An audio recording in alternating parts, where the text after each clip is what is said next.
ভাবছিলাম সবাই আমাকে ছেড়ে চলে গেল, তুমি হয়তো আমার পাশে থাকবে, কিন্তু দেখো সেই তুমি সবার আগে ছেড়ে চলে গেলে। আসলে আমি কারেই বা বিশ্বাস করলাম? কার কথা নিয়ে আমি স্বপ্ন দেখলাম যে মানুষটা আমার বিপদে পাশে থাকবে, আমার সুখের দিনে পাশে থাকবে? এটা কারে নিয়ে আমি স্বপ্নটা দেখলাম? এখন বর্তমান সমাজে এরকম অ্যাভেলেবেল পুরুষ, অ্যাভেলেবেল মানুষ এরকম কারো না কারো মিথ্যা আশ্বাসে ব্যর্থ হয়ে যায়। সত্যিকার অর্থে কেউ কখনো কাউকে ভালোবাসে না। কেউ আজকে খারাপ সময় যাচ্ছে, সে একটা ভালো সময়ের জন্য একটা মানুষ বেছে নেবে। যখন তার খারাপ সময়টা কেটে যাবে তখনই তাকে ছেড়ে চলে যাবে। এটাই বাস্তবতা। স্বার্থ ছাড়া কেউ কখনো কাউকে ভালোবাসে না এখন বর্তমান সমাজে।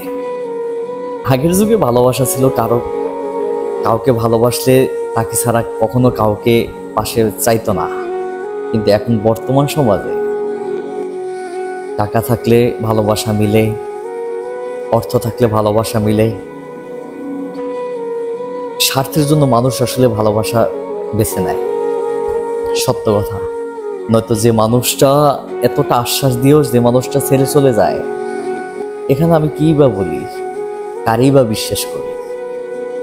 বিশ্বাসের মর্যাদা এই জগতে কেউ কখনো দিতে পারে না, কেউ দেয় না।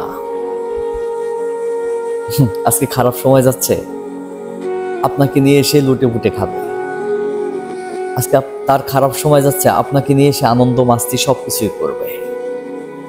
কিন্তু সেই মানুষটাকে আপনি যখন আপনার অন্তরে ঠাঁই দিয়ে ফেলবেন, তার মায়ায় যখন আপনি পড়ে যাবেন, এমন একটা সময় আসবে যে তাকে ছাড়া আমার চলতেছে না, তাকে আমি ভালোবেসে ফেলেছি, তখনই সেই মানুষটা আপনাকে ছেড়ে চলে যাবে।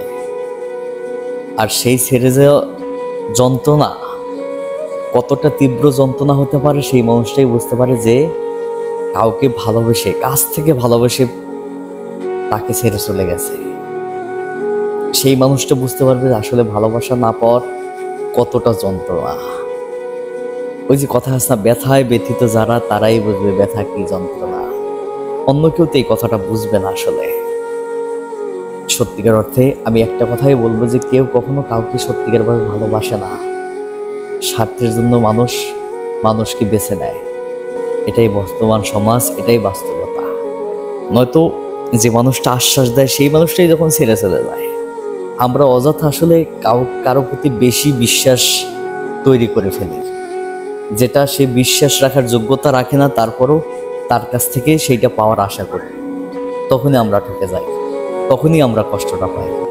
তাই একটা কথাই বলবো, এমন কাউকে বেছে নেন যে আপনার বিশ্বাসের মর্যাদা দিতে পারে, যে আপনাকে আপনার বিপদের সময় থাকলেও শক্ত করে আপনার হাতটা ধরে, শক্ত করে হাতটা ধরে বাঁচতে চাই। এমন কাউকে ভালোবাসেন না যে মানুষটা আপনার বিপদ দেখলে পাশ কাটিয়ে আপনাকে ফেলে চলে যায়। এটা মাথায় রাখবেন।